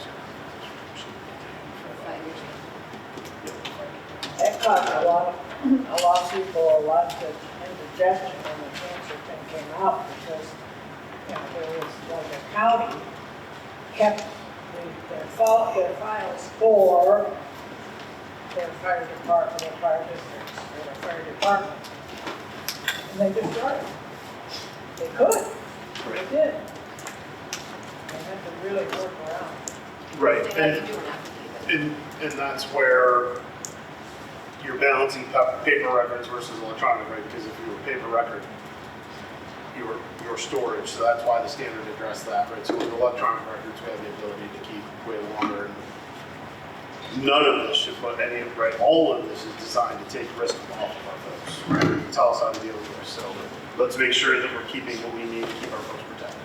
In fact, the record should be scanned and stored as an electronic version so they can, by person, so they can automatically pull it up real quick. If you do that. Yeah, There's a process. I know. It was between Okay. What else have we got?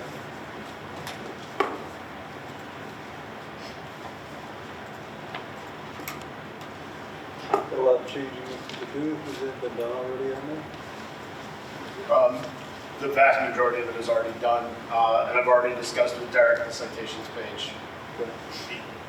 Easy peasy, we can add that right in, and that way it'll be clear. Really in here, anywhere that you see that, that's OSHA, right to the respiratory standard. Anywhere else it was spelled out, but we will add the citations page that makes that specific for the OSHA standard to call out what those paragraphs and lines are. So that's already, we've already discussed that electronically, and that's easy enough to do. in Appendix A, the OSHA respirator medical evaluation questionnaire that's referenced in here needs to somehow appear as an appendix. Yeah, and that's just a standard document that we I just added. figured it was. Yep. but It's just missing. Yeah. That'll be with our, right, that's part of the meeting with our provider, just taking the, even though it's standard questioning, the form is different amongst different providers, so we'll take our provider's form and add it as the appendix.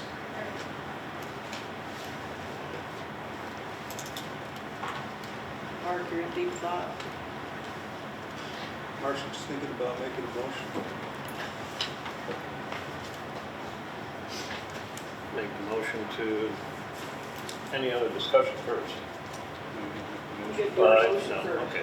I'll make the motion that we approve respiratory protection program. It's written and amended. And Second. Go ahead. Any questions? We Concerns? have a second. Do we have a second? I second it. Okay. Now, any questions, any further discussion? All in favor? All in favor? Aye. Opposed? Abstentions? So moved. Thank you.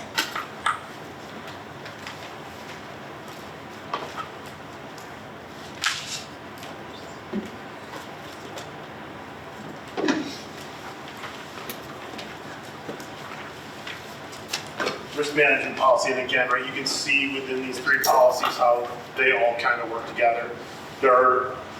We are aware that there is spacing and table edits that have to be made to this document. However, the content is what we believe needs to be there. Content is cool. Fully acknowledge that the table settings and the spacing has to be adjusted for the final policy, 100%. The only concern I have is sometimes in your tables of your list of things, commas really should not be used as much unless they are meant to be a comma, that it's a sequence of things. If it's not a sequence, if it's just items that have to be done in that section, they should be used a semicolon. And, you know, that's looking at how lawyers look at things. That semicolon is more dividing of actions versus just a sequence, commas are usually a sequence of things. So there's several places that I looked and I said, these don't all seem to follow each other, they probably belong in a semicolon. And I'm not even going to tell you where they are because I read through a lot of them and just made the overall comment. So if the board wants to provide that in the chief's office, we will make that adjustment. So I want to suggest, otherwise it's a great document. On the first page, roles and responsibilities, supervisors are responsible for ensuring compliance with the plan. At the beginning, it says it's a policy, now it says it's a plan. So a policy or a plan? Policy it is. Done.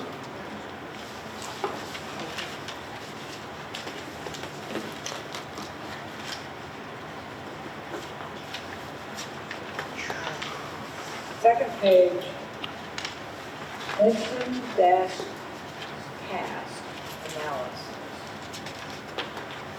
Then list hazards. I don't know, where does apparatus fit there? Because does it fit with death, illness, injuries, environmental exposures, apparatus slash? Or is it its own hazard? We'll strike that. It really falls under dangerous to the board. So just strike apparatus? Yep. There was wording after that got reworked into. I just didn't get that. Yep. And then facilities needs to be kind of broken out and down into a bullet. And equipment spelled wrong. I already said. Okay. Except there wasn't much to change on this one. This concept was-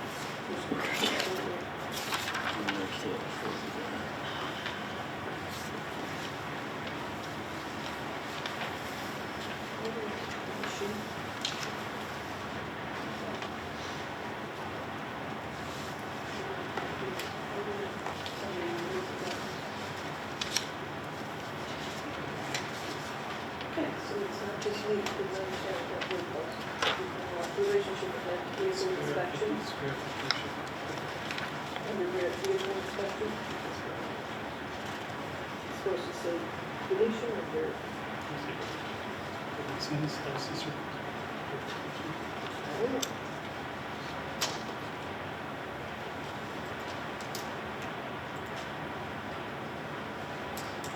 Page 7.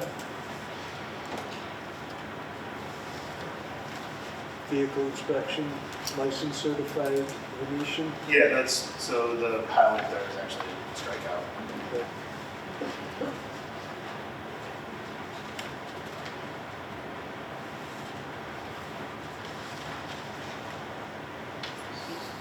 So any place you've got text highlighted in yellow, it's supposed to be struck? No, No, just there? yeah, that's some of, right, those are the things that we look through. So like, we don't have a gas cutoff system in our kitchen, Right. right? But in the end, the discussion was to leave that in there because if we install it, it's already there.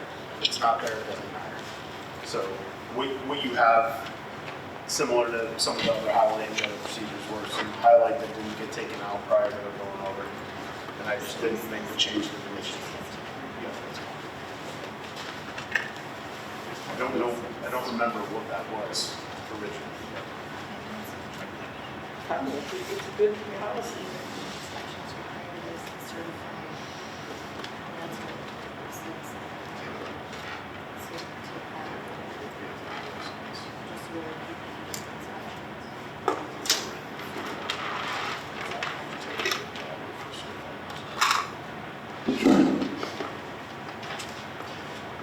So page 7, still backing vehicles, using scratched qualified drivers, require spotters, prohibit spotters from back. Yep, so certified is out, Right. very qualified is what we're looking for.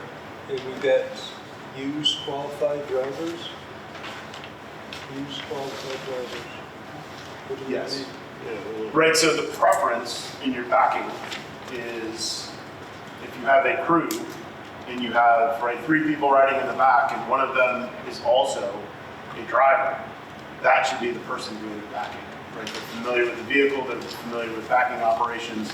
So you want it you want to use a qualified driver if you have the option, right? And we don't, it's just a preference, right? You're not gonna, if you have a brand new firefighter and a qualified driver, use the qualified driver to back you in, not the brand new firefighter, right? So it's a suggestion and saying, depending on who your folks are, in order to reduce that risk of a backing accident, use somebody that understands backing to back you in if you have that availability versus somebody that's never backed in an apparatus. Typically, that's done by the officer. So one would presume that the officer has experience for the requirements. Typically, it's done by an officer, but not always, right? So the guidance here, right, is this is to give John to say, here's how you make decisions when you train folks. Yeah, put that on there. So. Right, it doesn't change your policy or your procedures as a district, right? It just says this is how you reduce risk, right? We can add in there, use officer or qualified driver, right? If your preference is to use the officer, we can leave with that. That's certainly a great way to accomplish that. If you want to make that change. That's the way it's done. It should be appropriate. Yeah. Yep, use officer or qualified drivers.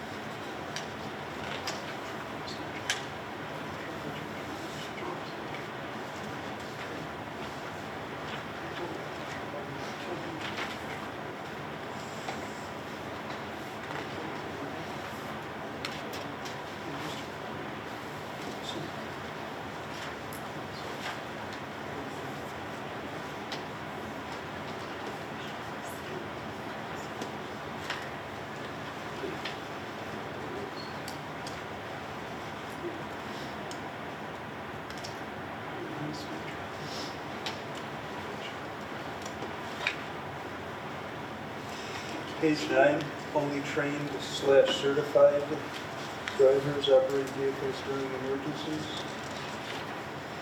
Are we issuing certifications now for? Trained. Let's change that whole thing to qualified.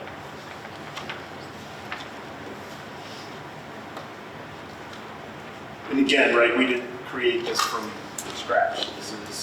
This stuff exists everywhere, so we most certainly It's made it copied. our own. I understand you didn't reinvent the wheel, but we're just correcting. Yep. Yeah, I think qualified is the term that we've used right throughout, so I would say that's probably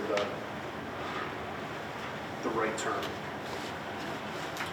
in operations, vehicle operations.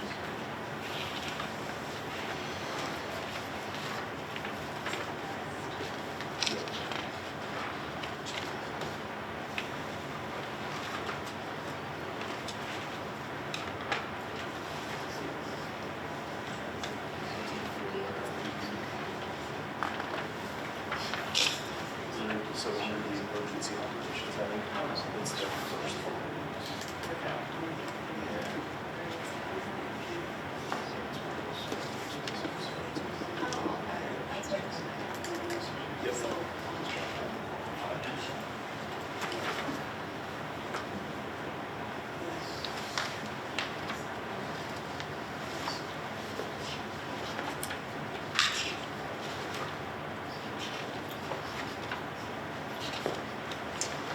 On page 10, reliability of hydrant system. Inspect and maintain water systems per Aqua and Baldwinsville Water Department. Communicate serviceable hydrants. Plainville is not part of Baldwinsville Water, I don't believe. They have their own well out on North. I think just the one development, Yeah. and on that side, Seneca North, Seneca Estates. Seneca Estates Yeah. is the only one I think Did what, has water? is Off on. of a different well. Yeah. They're off a different well.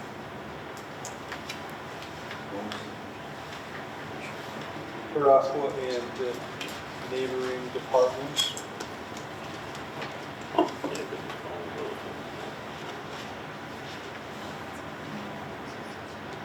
also gotta be careful on that, because if you break that, if you're on somebody's private property and you, for some reason, can't, you do damage to that hydrant, then it's ours to repair.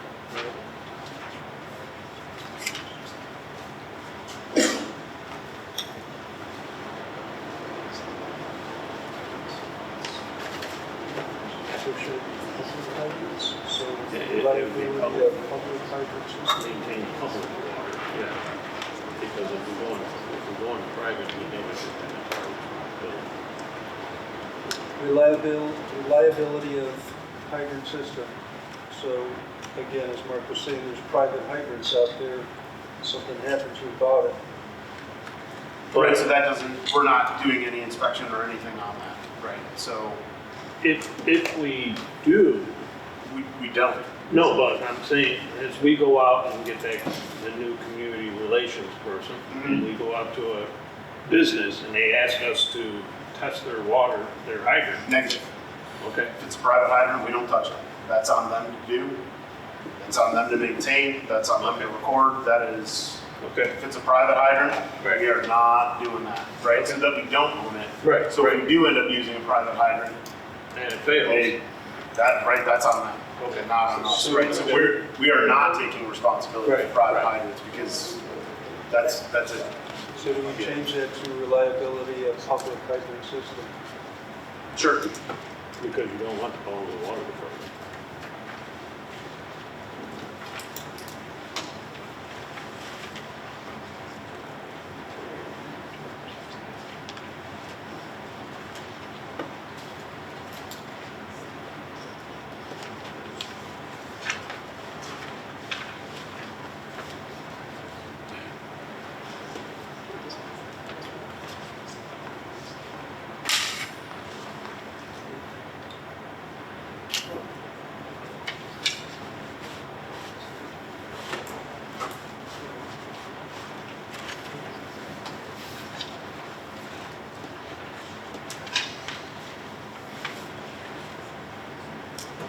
Page 12, vehicle positioning, congestion.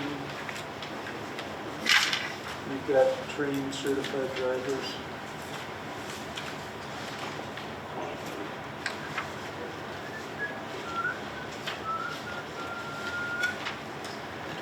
And what we'll do is we'll search the document for that. I'm trying to find out. We'll search the document for that, and anywhere we have trade certified, we will change to qualified. So we will reflush the document for those specific words, and do that. I'm making a note on that.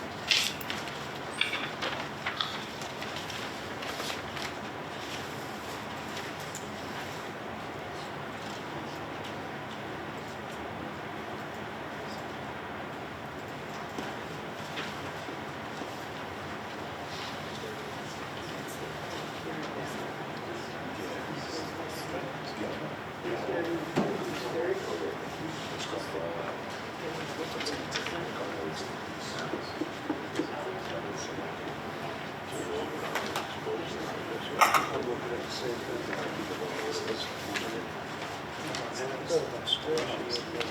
If it's right official property, because it doesn't get very much. Unless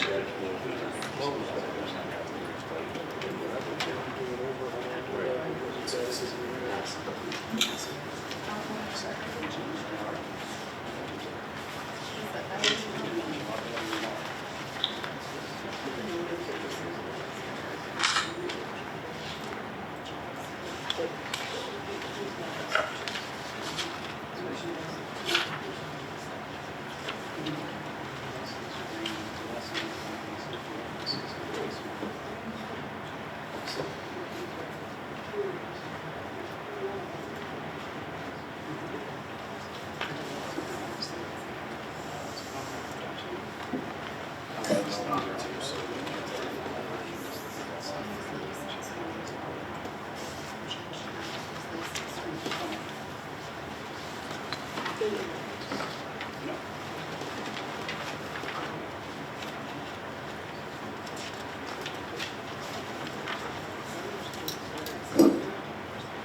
Yeah, it's supposed to.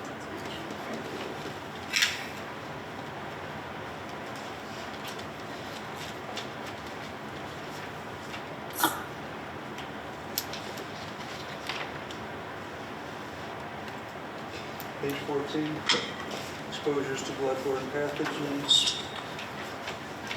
I think in addition, it should be that the district is notified. Back page. Alright, so what, Exposure to bloodborne pathogens. yep, The very end, requirement PPE, vaccine test, and also should put in there notify the district for record keeping. sure. It's needle sticks and bloodborne pathogens. So can we make that ensure notification is made to chief's office? Chiefs or district, both. Shouldn't go to the commissioners, that needs to go to the chief's office for management, right? It's the chief's office responsibility to report to the commissioners, but we don't want line firefighters being exposed to something and calling Right. the commissioner, No. right? That has to come up They- through the chain. Usually it goes to Amy. Yeah, Yes. Yep. District Secretary.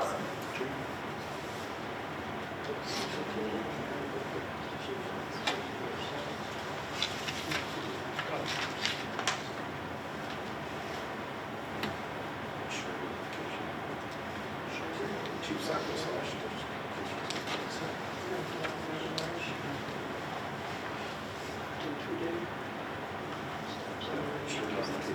Chief's office is.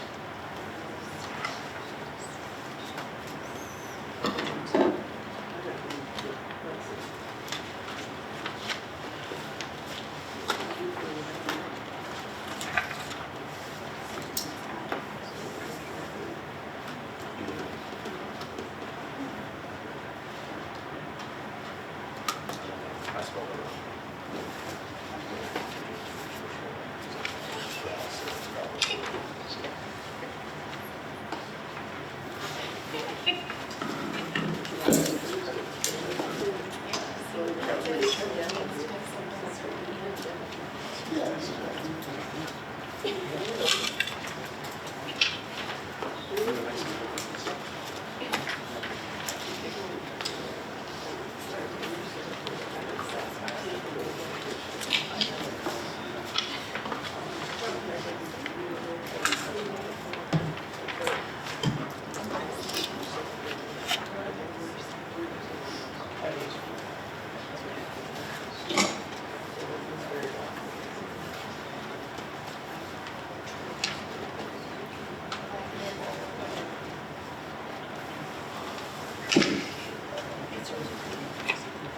You good, sir? You're good. We have somebody that wants to make a motion? I would like to make a motion that we adopt the district risk management policy as it's, With changes. with changes and amended going forward. Do we have a second? Mike? Any further discussion? All in favor? Uh, Opposed? Abstentions? So carried. Thank you. So let me just say thank you. This was a massive list on 3 huge policies. So I appreciate the edits, I appreciate the feedback, I appreciate your willingness to take this up. This sets us up going forward to really start dialing on some other stuff and give us a good path forward. So thank you. Do you have any public comments? Do we have any old business? Any new business? I would publicly like to ask for the board's support, being on the planning committee, for the board's full support, possibly building a new fire station or a remodel of the one that we have. It's never really brought forth publicly before, but I'd like to bring it forth now. I'd like the board's full support of that. The support of building a new fire station or the remodel of the one we have. We'll support it. Bring us your plans first. We're not gonna do it blindly. No, but I'd like the support of the planning board.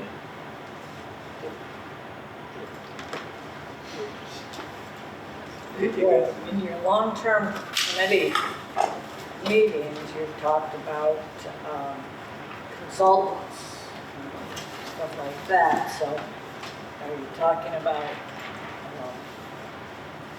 agreeing to move forward by hiring consultants, hiring an architect, what?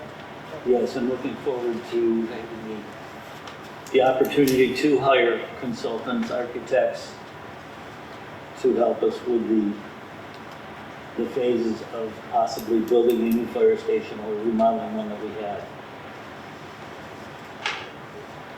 You took long-term planning, which is a very broad and, like the name says, long-term. Now you've got to break it into smaller things. You want to build a building, have a building committee. You already have an apparatus committee, which is part of long-term. So now have your building, your concept of remodel, new, whatever.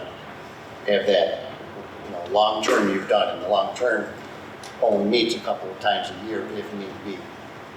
Does that make sense? Yep. So probably proceed with a building committee. Building. Okay, anything else? We have a motion to adjourn? So is he asking for us to I seconded Mike's with that other adjustment. Did you?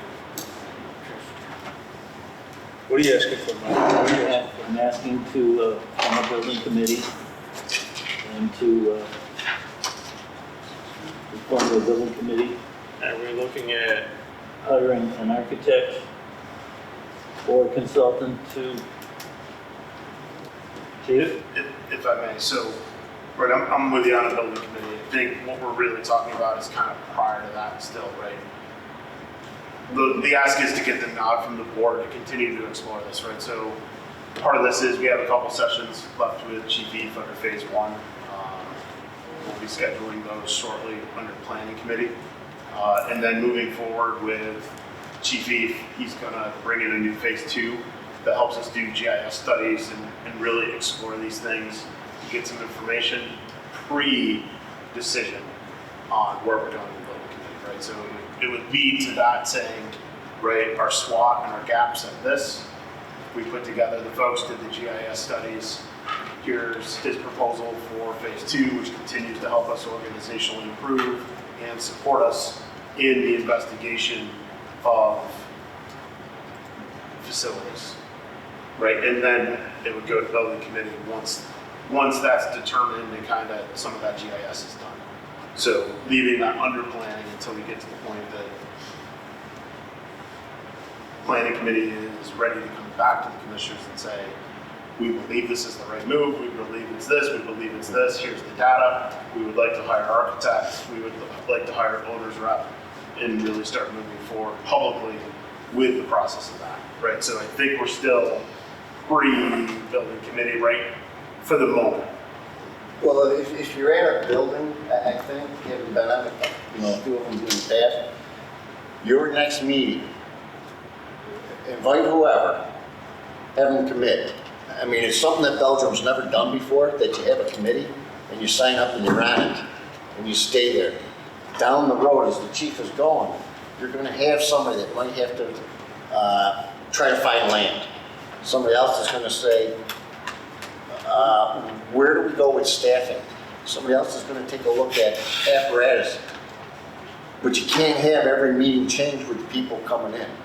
They have to commit from the beginning, and if it's a year, it's 3 years or whatever, they have to hold through to it, and it's gonna make your job a lot easier.